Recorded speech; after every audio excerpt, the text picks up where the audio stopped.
We're live on DSTV channel 421, GoTV channel 125, across all our social media handles. We're Joy News on TV. Coming up within the next 60 minutes, opposition National Democratic Congress says it is ready to take over governance of the country after the launch of its campaign in Tamale.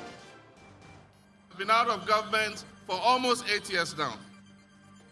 I did my best. I wouldn't say things were perfect, but at least we're making progress. Also in this bulletin, Joy News uncovers how custom officials take as low as 20 Ghana cedis in bribes to allow traders to transport smuggled goods from neighboring countries into Ghana.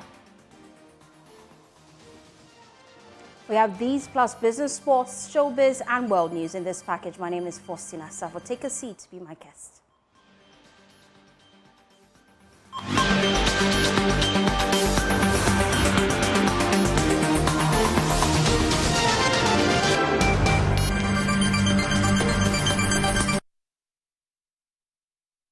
Thanks for choosing us. We're your home of independent, fearless, and credible journalism. Now we'll start with the opposition National Democratic Congress because they say they are ready to wrest power from the governing New Patriotic Party. Speaking on Newsdesk earlier today, defending its seeming confidence, Deputy National Communications Officer of the party, Malik Basintale, said the NDC has what it takes to give Ghanaians the needed respite from the current economic hardship. We'll hear from him in a bit. But first, here's the NDC's flag bearer, John Dramani Mahama, accusing the governing New Patriotic Party of not telling Ghanaians the truth as he paints a grim picture of the country's economic situation. Watch. My brothers and sisters, it is not going to be easy. The more I look at the figures, the more I look at our situation, it is even worse than what this government is telling us. It's going to take a lot of hard work. And as has been said, one person alone cannot do it. We would need the cooperation of the whole country to be able to lift Ghana back on its feet again. I've been out of government for almost 8 years now. I did my best. I wouldn't say things were perfect, but at least we're making progress. What I can promise you is that I will be truthful to you. I will never tell you lies. I will never tell you things that I can't do. Deputy National Communications Officer of the party, Malik Basintale.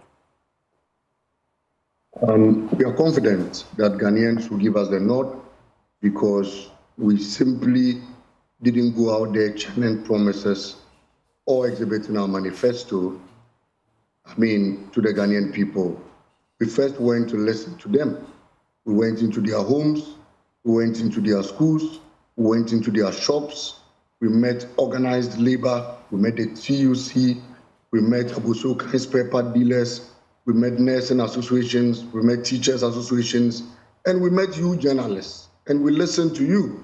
And whatever you told us will be, the way forward to revamping and resetting our economy are the things we factored. And so yesterday, if you listen to the speech, first of all, I'll give thanks to the Almighty God for giving us a successful program. I also wish to thank His Excellency John Dramani Mahama, the nation builder and next president of the Republic of Ghana, at least for making my work easy this morning. I don't have to apologize to anyone. I don't have to try to re-explain what he had already said on the platform. And we don't have to go around there pleading with people because simply he didn't insult Nkrumah, he didn't insult JB Dankwa. He went straight to the point because he knew in his mind that he was speaking to 1.8 million unemployed youths out there. Away from politics, traders at the Tano Boase tollbooth in the Tichiman-Kintampo Highway have welcomed government's plan to reintroduce road tolls next year. They tell Bono East correspondent Anas Savage the closure of the road tolls in 2021 has over the years affected the traders and their trade, and they appeal to authorities to speed up the process to enable them to stay in business. There's more in this report. The Minister of Finance, Dr. Mohamed Amin Adam, has announced plans by government to reintroduce the collection of road and bridge tolls in the year 2025. The minister, who made this statement during the mid-year fiscal policy review in Parliament, said the reintroduction of the tolls is part of a comprehensive strategy to enhance infrastructure funding and management. It will be recalled that the collection of road tolls ceased following a directive by the former Roads and Highways Minister Kwesi Amwakwata in 2021. This new announcement has been received with mixed reactions from the general public, with traders here at the Tano Boase toll booth along the Techiman-Kintampo Highway welcoming the idea. Some of these traders share with us how the closure of the tolls affected their livelihoods in general, as their products are not being patronized as before. The closure of the toll booths affected us a lot. We lost most of our products and we went out of business as a result. So we'll be happy if it is reintroduced.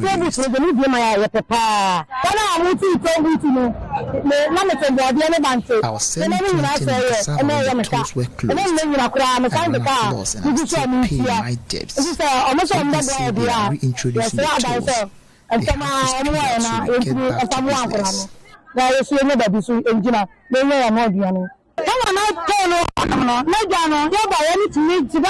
The market was booming when the toll was in place. However, the market has been negatively affected since the closure, so we beg government to reintroduce the toll system.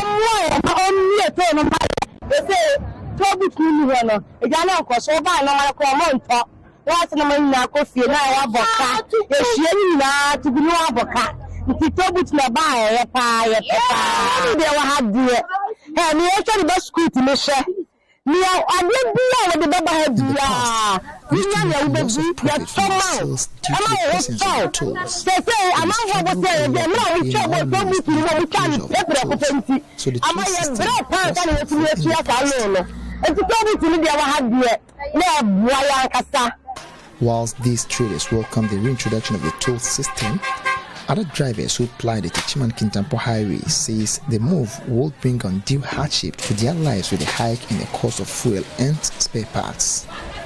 Because anytime you the toll system will not help us because of the hike in the cost of spare parts and fuel. So if the toll is introduced again, we will run out of business as drivers.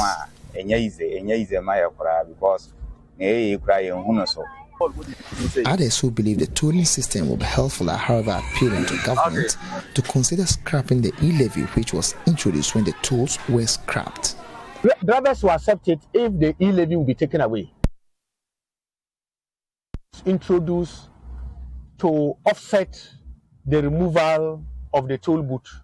So if they are reintroducing it, it is better and proper for them to withdraw the e-levy and probably increase a bit the amount that drivers pay. The E11, there was a mistake on the E11 because you can't close toll booth and be making E11.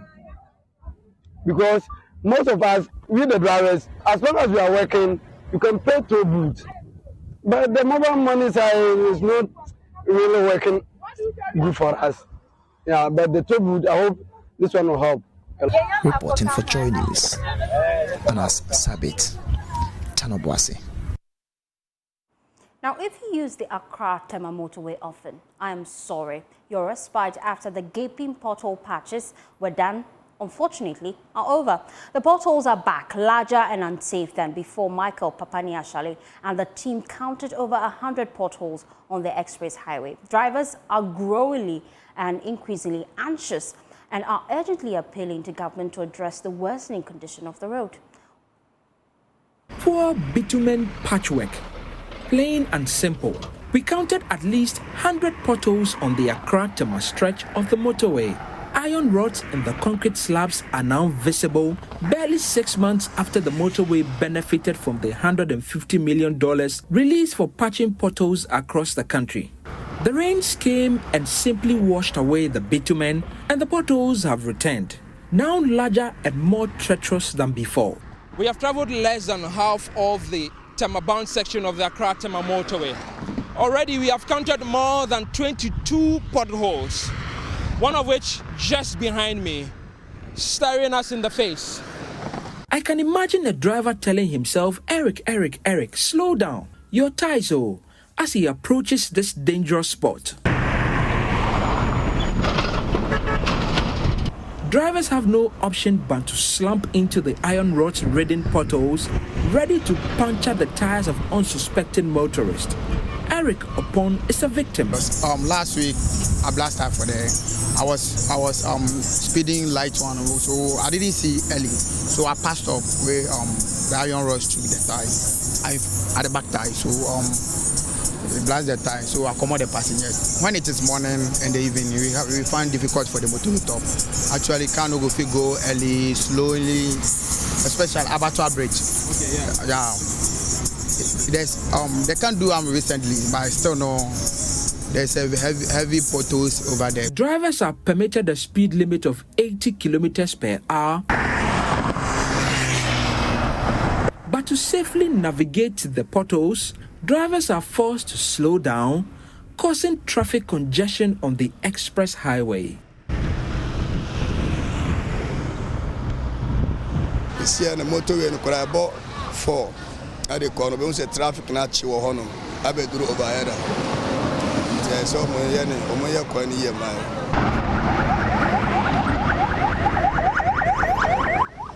It's a difficult situation even for state institutions like the police service that has to respond to emergencies. They have to deal with this situation and drive as slowly as they can.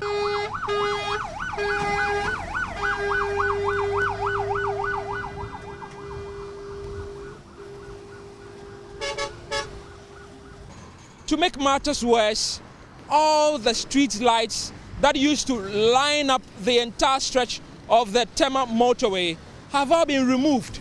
The exact reason we don't know. That means drivers will now have to drive in pitch darkness every night, aggravating and raising the level of danger on the Accra Tema motorway.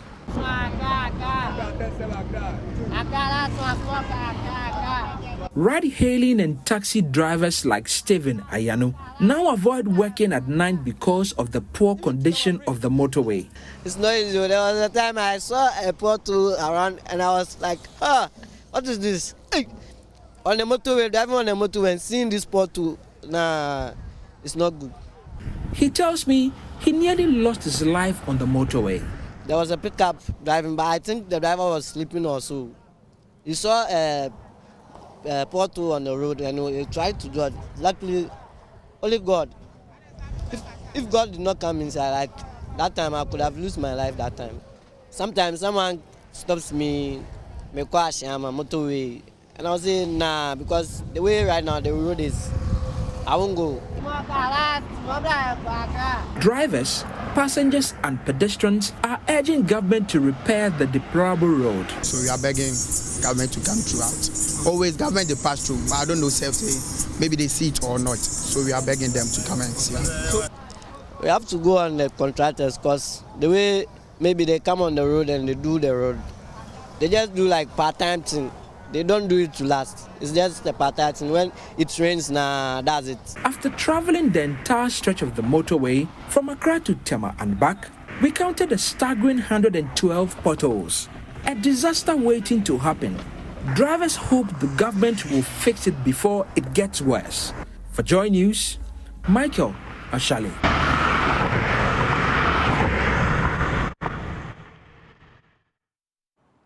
The Colleges of Education Teachers Association of Ghana's strike has been in force for more than 7 weeks. CTAC has been on strike since June 14, demanding better conditions of service, including the implementation of the arbitral awards given by the National Labour Commission. CTAC President Prince Obinghime says it will continue to strike till its demands are met. He spoke earlier on Newsdesk. The document has been signed, it got signed and then was sent to me over the weekend, but unfortunately I had traveled to my village. So I got back to the office this morning, had it fully downloaded. We have actually sent somebody to follow up for the original copy apart from the scanned copy that was sent to us so we can authenticate it. And we are going into the much-awaited council meeting tomorrow. That is, if we are certain that the document we have is very genuine and inconsistent with our position and what I said when we came out from the meeting. We said that the government, through the Ministry of Education, through and other assigns of government, demonstrated goodwill. We're waiting for the finance minister to commit herself and himself to the document and the fair wages. Since that have been done, we'll go into the council meeting, brief council, and speak to the document. So the council will take a decision that will reflect the collective interest of the association, taking into consideration the situation on the ground, the students, our welfare, the nation, and will come out with a collective decision. Moving on, Joy News investigations have uncovered how custom officials take bribes to allow traders to transport smuggled goods from neighboring countries.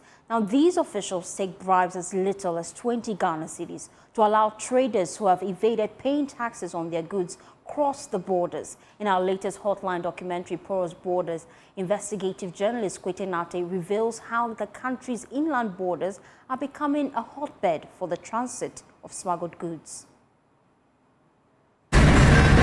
We have driven through several checkpoints with these goods without tax stamp from Aplau through to Dabala to Segakope without being flagged. Our movement through these checkpoints was smooth until the customs officials in her mid-30s flagged us to stop at the Segakope checkpoint.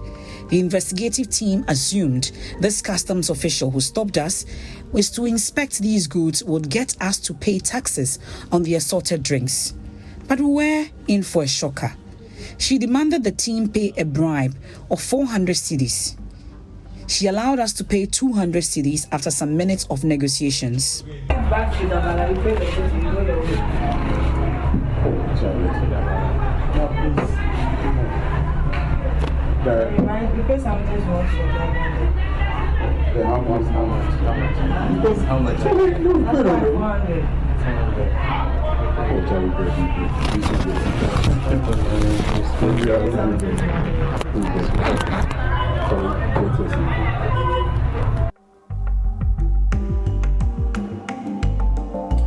I have succeeded in meeting one of the smuggling kingpins in Elubo, who identified himself as Error. For every box of rice he brings from Ivory Coast to Ghana, he charges 20 cedis. It is this amount he pays off to customs officials he works with to facilitate his business. If he can transport 500 bags of rice to Elubo, he will earn 10,000 cedis. Me charge best, and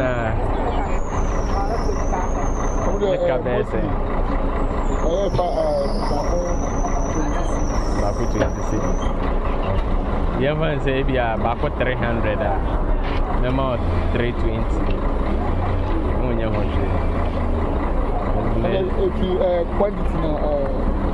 In the meantime, the dear measure 500 bags. It's me drew an much church. A customs one and see a very more day. I know there were 20 cities in man, maybe there were 20 cities. No problem. The investigative team decided to test these claims made by the traders and commercial drivers.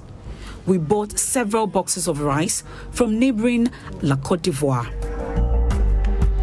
At the Elubo border post, this customs official, who was identified as Kujo, allowed our boxes of rice bought from La Côte d'Ivoire into Ghana. We did not pay the statutory taxes. When the team got to the customs checkpoint at Samir, our vehicle was inspected by two customs officials. They asked me to follow them to their office. They demanded I paid a bribe of 20 cedis and left me to go with the boxes of rice. So I'm going to use to celebrate small S-man. Rice. 3. You are going to use it. I'll dash down to my pastor. And then other people. We are in the festive season. He informs you the nitty-gritty. I'll dash you one and pay for the two. The two, how much should I pay? 20.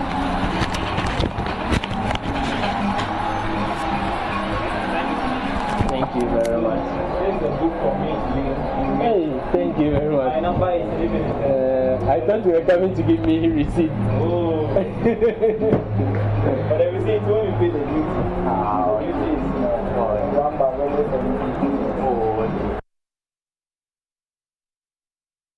Opera's Borders airs on the Journeys channel at 8:30 p.m. tonight. Please make a date. The distant spring at the base of the Mampong Scraps in the Ashanti region has served the Ninting and Redium community for so many years. Every morning before dawn, the pupils of Midday MA Basic School and Ninting RC Basic School begin a demanding journey, trekking miles, enduring exhaustion and disrupted sleep before accessing the ground for water.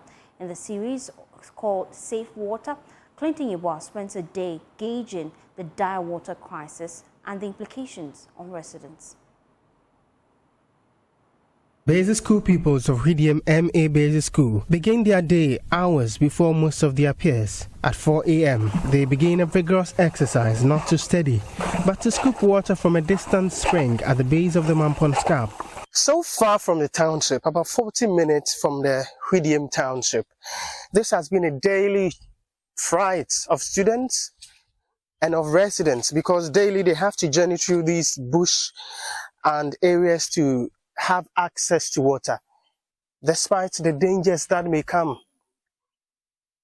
The over 135 pupils in the community bear the brunt of exhaustion from their cut-off sleep and early morning treks of long miles, while the far-reaching access to water repels teachers from staying in the Redium community. Head teacher of Redium MA Basic School, Ajiman Kwame, narrates how the tiredness impacts students who work. What it means is that they come to school already tired because they didn't have enough rest, and when they came to school they were already tired. So teaching and learning affects the assimilation.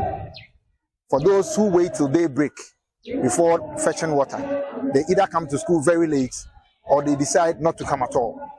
As a result of the water situation in the community, the teachers in this school do not live in this community. They stay in Mampong, so they commute from Mampong to this town on a daily basis.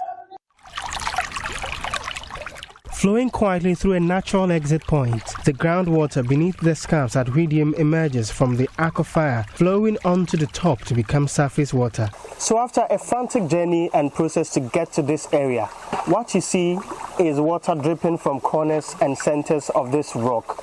And just as you can see, you can barely see water dripping enough for people. But like this gentleman, this has been a major water supply for the people of Redium. I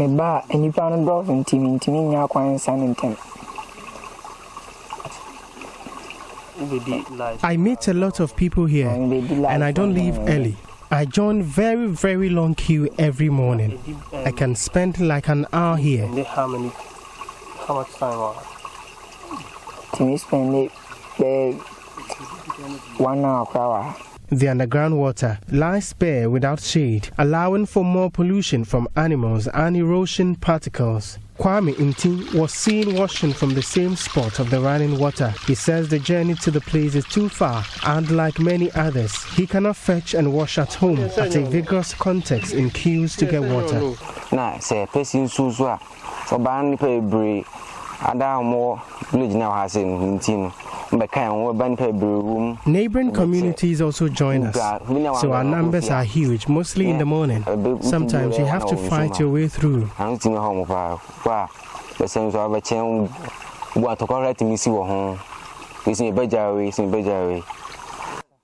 The situation gets similarly dire at the adjoining community, Ninting. The Ninting water source seems to be oozing from the ground into a naturally created platform where school kids scoop with their cups.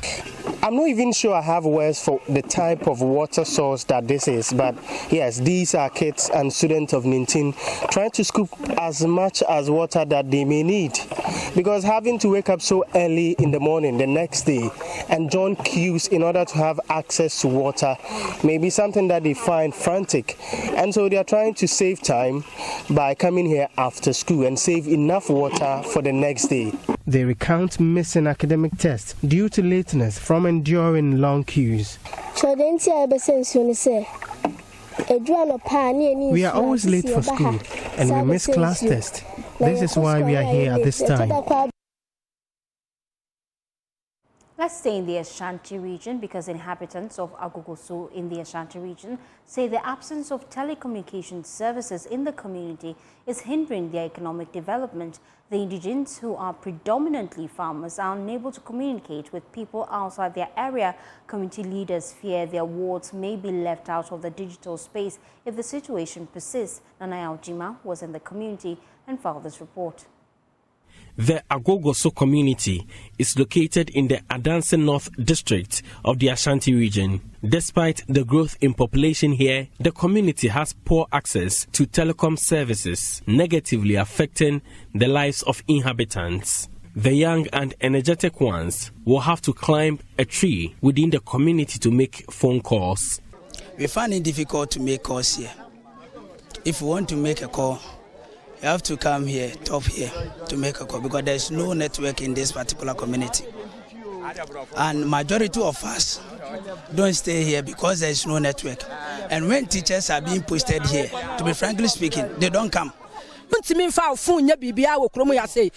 can't use your phone for anything. We need network connectivity. If it doesn't happen soon, no one should come seeking our votes.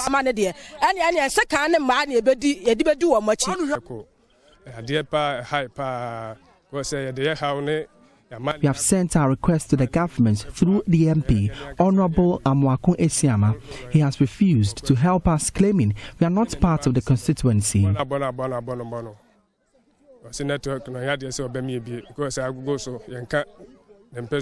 The aged and others who are unable to climb the trees have to bear transportation costs to Adanse Dompase to access the service.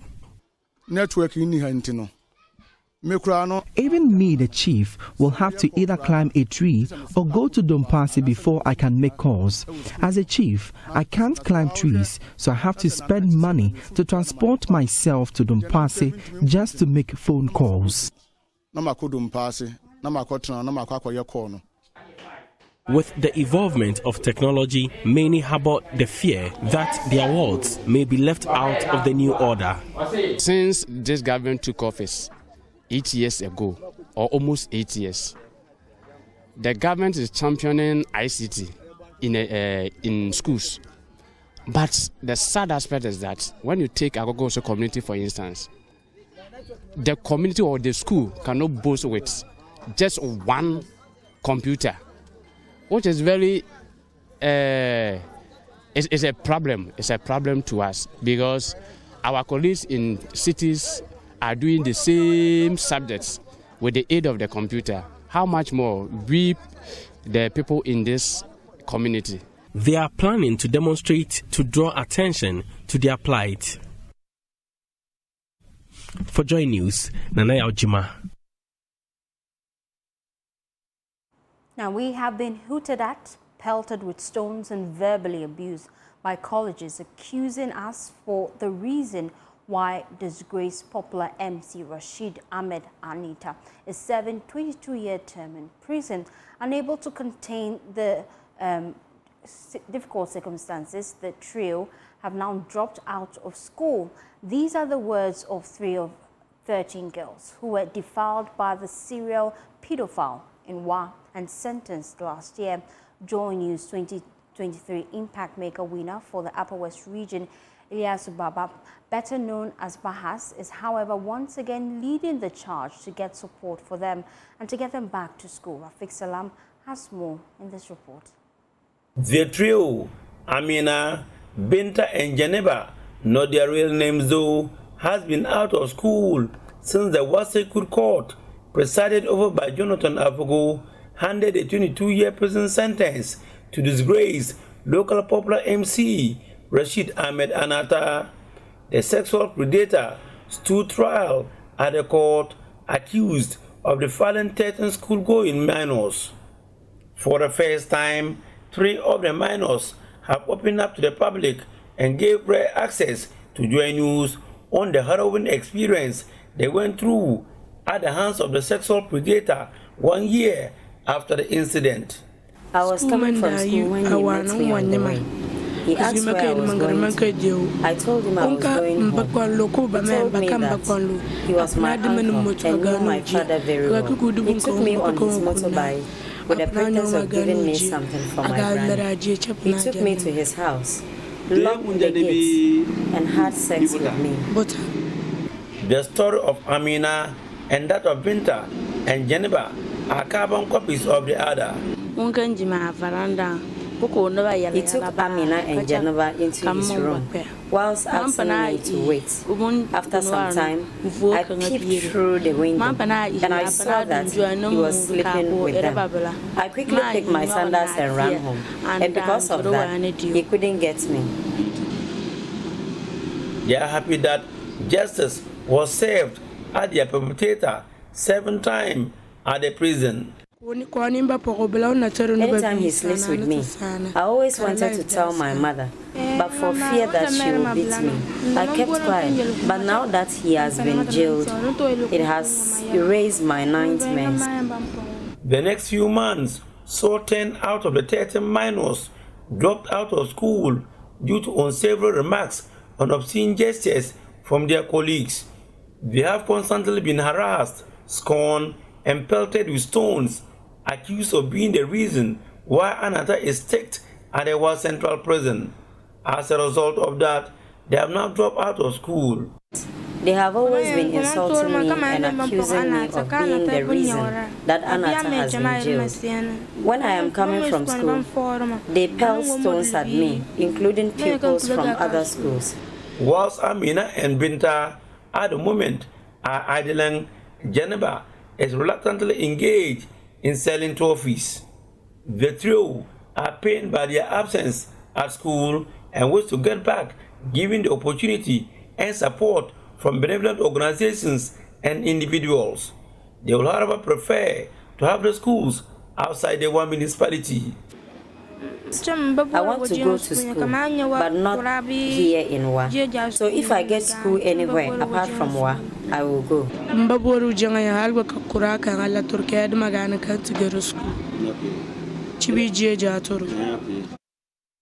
Championing their cause is 2023 Joy News Impact Makers winner for the Upper West region, Ilyas Subaba, who actually reported the case of the minors to the police.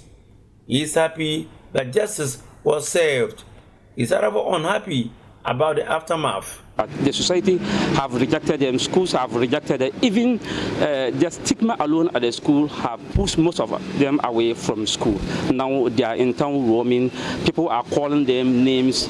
Even some of them have been chasing by young guys because of what happened. They've taken advantage over them, trying to sleep with them.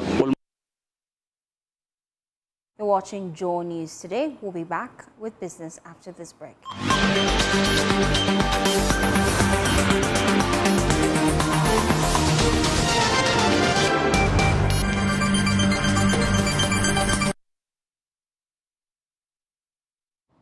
Welcome back to Business Live on Joy News Today. My name is Winston Taki, and now to our first business story. Ghana's insurance sector is expected to witness a stronger growth with a partnership with 2 key global players. This follows the approval by the National Insurance Commission for Salam and Aliance Insurance to form a joint venture to operate in Ghana. Speaking at the press media engagement to announce the new Salam Alliance, Chief Executive of the Salam Alliance Life, Teria Ben Ahmed, assured that this partnership will spur growth for the sector and thereby supporting the economy.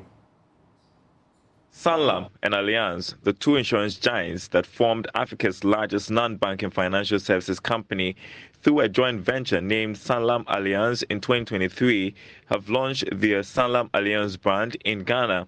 This is one of the biggest joint ventures in the country's insurance industry, aiming to increase coverage and supporting growth. In an interview to announce the new business, Chief Executive of Salam Alliance Life, Teria Ben Ahmed, said the move will empower more people with financial confidence. Salam and Alliance entities in Africa, about 80 entities have come under Salam Alliance across 27 countries. And the purpose of this is actually to empower generations to be financially confident, secure and prosperous. What this means to Ghana and the Ghana insurance market is that Salam Alliance in most African countries is either number 1 or within the top 3, or is a champion, and has done this, like I said, over a period of over 2 centuries. And therefore, this launch of Salam Alliance in Ghana gives us the opportunity to be able to bring to Ghanaians what Salam Alliance has done in over 27 countries, and empowering a lot of individuals, businesses and families to live with financial confidence. Chief Executive of Salam Alliance General Insurance Ghana, Mabel Nananya Kwapobli, said the joint venture in Ghana is strategic. The Salam Alliance brand is in 27 countries, including Ghana. And then Ghana is a very strategic market for them. Alliance has been here over a decade. Salam used to be in the market for over 20 years before it became as Salam as a brand. So they've been in the market, and they understand that the opportunities in the Ghanaian market. Insurance penetration is still under 2%. Coverage is only 25%. There's so much more that you can do, but you need to crack that thing that allows you to penetrate the 75%. And that's what we bring to this market. The new venture promises to use innovation and technology to advance growth in the sector. Now, Deputy Executive Director of the Center for Indigenous Knowledge and Organizational Development, Wilberforce Latte, has called on the government to deliberately increase spending to promote non-chemical farming as an alternative to sustainable agricultural measures.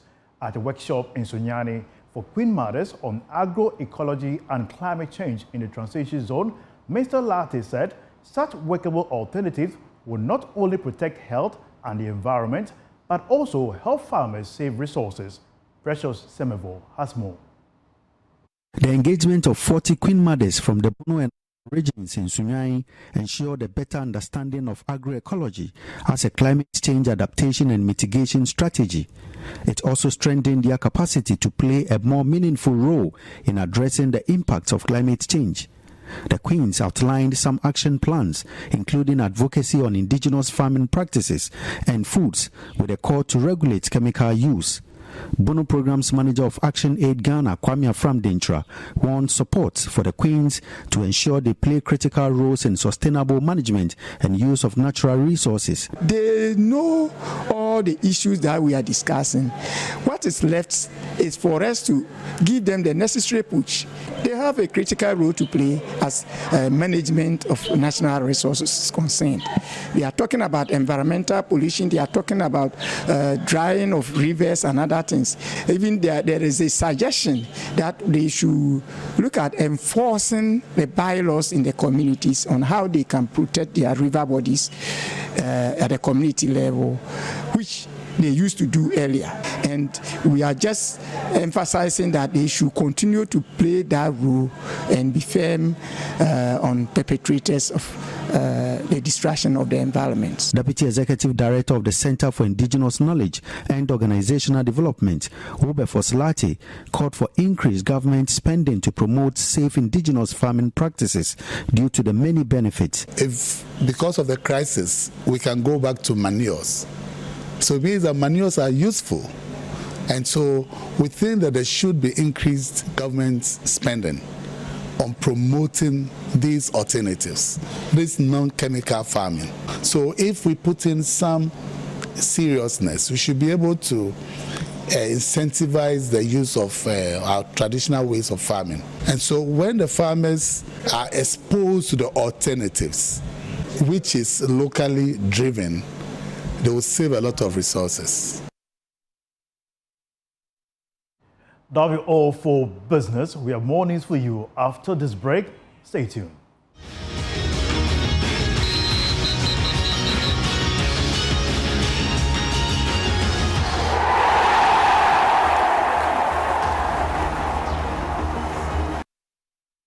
Let's do sports now on JN Today with me, Haruna Mubarak. Now, the Olympic Games is ongoing with Ghana missing out in the women's football event. The Black Queens have never qualified for the global showpiece in the history of the Games. In order to change that particular narrative, the GFA organized the Elite U15 Girls Championship to identify talents and get them ready in few years to come. Here is Evelyn Insia Asare, who represents the FA in the Ashanti region. You do not normally get leaders bringing these young girls together. At least they have come to showcase what they have. So at least we'll say that it's been well. It's been well organized, and the chairman too has done so well. The chairman, from the very first day that we had a meeting to organize this championship, it's been nice. But you know, they are younger people, under 15. So you can even have under 10, under 11 within the team, and it's not easy to manage them. It's been very difficult, but all I can say that it's been successful.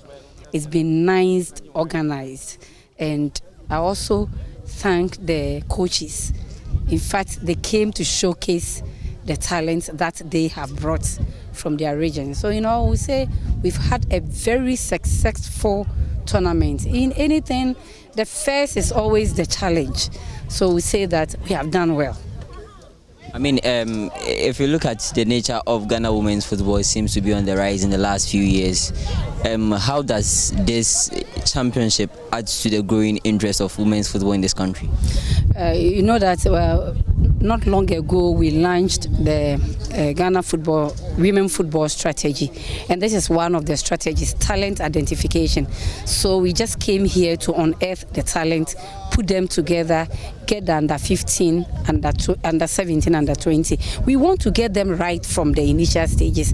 And I don't know if you were here from the beginning till today, you have realized that the talent that we have seen here, I believe that in the next 2-3 years, we are going to experience a very good, formidable under 17, formidable under 20, and then a very good talent Black Queens team. So I guess it's a very good step, and then I pray that it will continue. And that's how we end the sports segment on JN Today. My name is Haruna Mubarak. World News comes up shortly.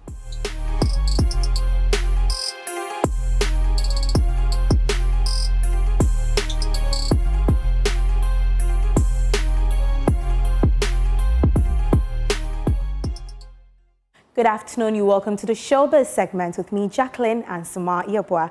Now to our first story, High Life is getting a fresh dose of motivation. The Musician Union of Ghana Musica, led by Bessa Simons, is rolling out exciting plans to boost High Life music and preserve the genre.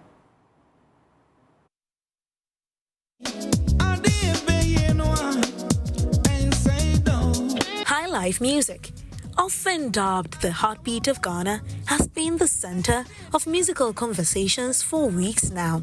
In a conversation with Kwame Datsi on Joy FM Showbiz A to Z, President of Musician Union of Ghana, Bessa Simons, has revealed strategies to keep the High Life genre alive and thriving. Starting next year, the union will award special prizes to winners of the High Life category at the Telecel Ghana Music Awards. Another thing Musica is doing to promote High Life is next year, because we are partners with Ghana Music Awards. Okay. We are adding a special award to the person who wins the High Life category.